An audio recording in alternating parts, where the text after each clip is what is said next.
Assalamualaikum warahmatullahi wabarakatuh. Welcome back to my channel sahabatku semua. Dan kali ini saya akan berbagi ramuan untuk asam urat ya, dimana asam urat ini kayaknya sudah malah mendunia ya. Mungkin sakit asam urat ini nggak tua, nggak muda, nggak cewek, nggak cowok, kayaknya banyak yang terkena asam urat itu sendiri ya.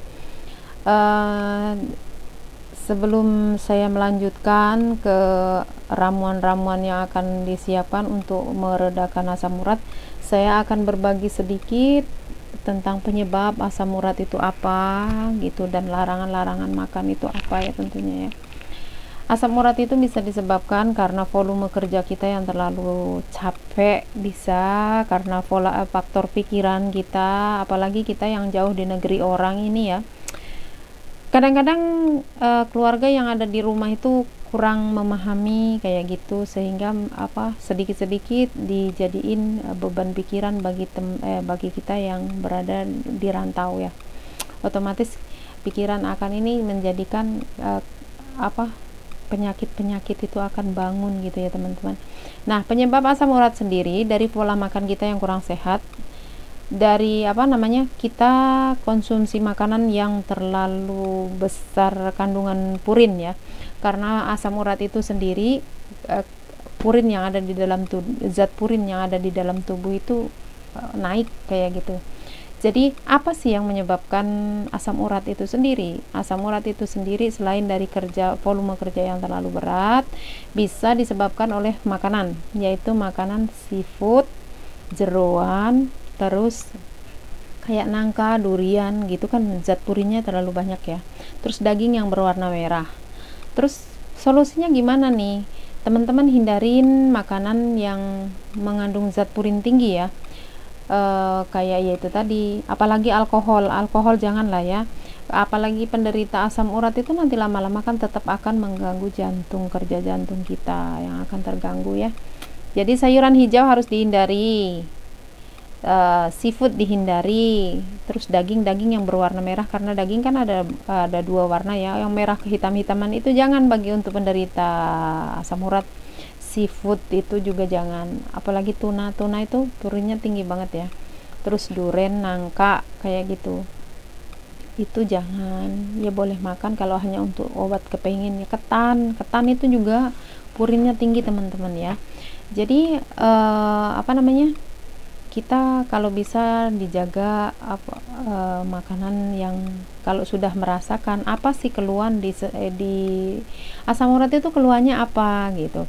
Asam urat itu bisa ditandai dengan di lutut itu suka sakit, terus di pergelangan tangan juga sakit, terus di bawah jempol got itu sakit ya, kadang sampai bengkak. Nah, itu ciri-ciri asam urat. Bisa juga dilihat dari jari-jari sini yang mungkin jari-jarinya bergaris-garis gitu ya. Terus kuku ini mungkin bergelombang, bisa juga disebabkan karena asam urat. Terus selain mencukupi air putih, mengkonsumsi, ada beberapa ramuan yang akan saya berikan untuk teman-teman, mungkin bisa membantu, yaitu yang pertama jahe itu diparut, kemudian diborehin ke tempat kaki yang sakit. Nah, diparut mungkin kalau ini dibuntel kalau bahasa Jawanya ya, diikat pakai apa gitu di tempat yang sakit. Nah, itu bisa diulang-ulang sampai rasa sakit itu hilang kayak gitu. Terus ada lagi resep yang lain, ini pakai daun salam ya teman-teman. Daun salam bisa kita ambil, kita mengambil pengobatan itu kita hitung sunnah, jadi kita ambil ganjil-ganjil ya teman. 15 lembar daun salam direbus dengan 2 gelas air.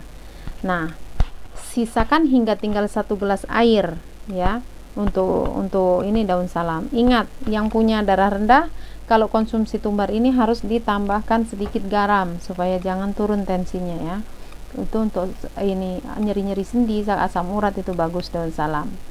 Nah, itu dikonsumsinya berapa kali? Kalau memang tersiksa banget, konsumsilah tiap hari, tapi setelah enakan cukup seminggu 2 kali aja. Terus untuk yang kedua ada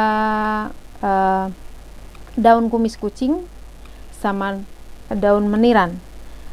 5 lembar daun kumis kucing, 5 ranting daun meniran. Tahu ya teman-teman daun meniran itu apa ya? Dan 3 gelas air. Nah, rebuslah hingga menjadi tinggal 1,5 gelas. Kalau memang sakit banget, konsumsilah 2 kali sehari sampai rasa sakit yang Anda rasakan itu hilang, reda kayak gitu. Terus ada lagi resep berikutnya, ini sangat alami, bahkan di setiap rumah mungkin ada. Kalau di Indonesia mudah sekali didapatkan, mudah sekali untuk membuat ya, apa namanya, bahan-bahannya 1 buah pepaya muda. Yang muda ya, yang masih hijau ya, jangan yang matang. Kalau matang mah tinggal dilep aja, nggak usah direbus-rebus ya. 1 buah pepaya muda, 1 butir kelapa muda juga, terus 1 sendok teh. Caranya bagaimana? Belah pepaya menjadi 2, buang bijinya, kulitnya jangan dikupas ya.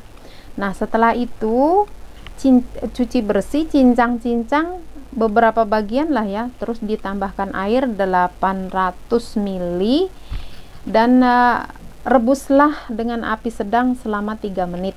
Jadi udah mendidih itu selama 3 menit aja. Setelah itu taburin 1 sendok teh. 1 sendok teh ya. Teh kasar boleh. Teh kasar itu kan ada teh kasar yang suka kita bikin teh tubruk, itu kan masih alami, itu asli teh. 1 sendok teh itu cemplungin ke dalam rebusan kates itu tadi. Nah, setelah itu diamkan 30 menit. Setelah didiamkan 30 menit kemudian disaring, dan kelapa muda ini tadi dikerok sama airnya sama kelapanya dicampur ke situ. Diamkan sebentar, terus konsumsi.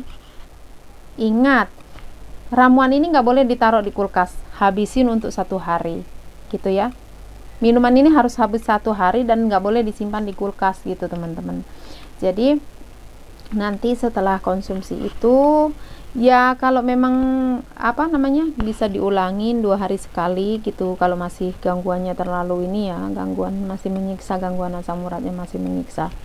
Terus apalagi bisa nanti kalau udah enakan gitu. Nah, tergantung manalah teman-teman yang kira-kira enak carinya di lokasi teman-teman, di tempat teman-teman berada ini yang mana yang enak gitu. Bisa dipilih dari beberapa ramuan tadi ya.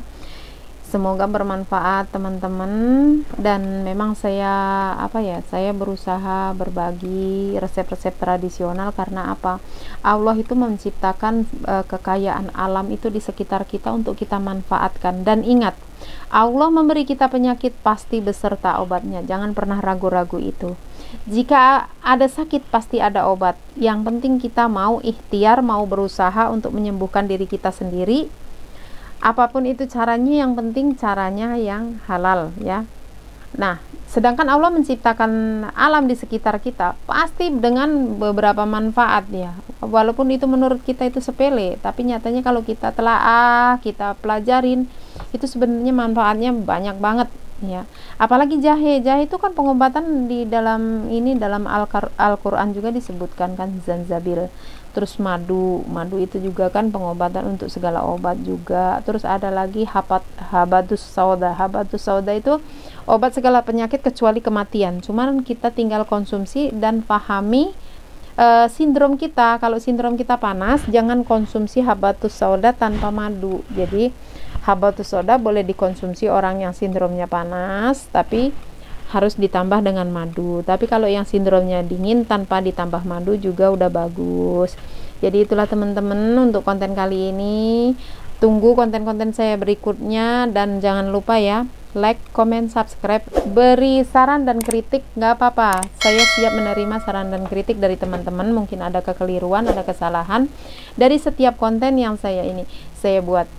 Karena saya berharap banget ya teman-teman, dari konten saya itu ada manfaat buat teman-teman, terutama untuk saya sendiri, untuk semakin introspeksi diri, untuk semakin belajar menjadi lebih baik gitu ya.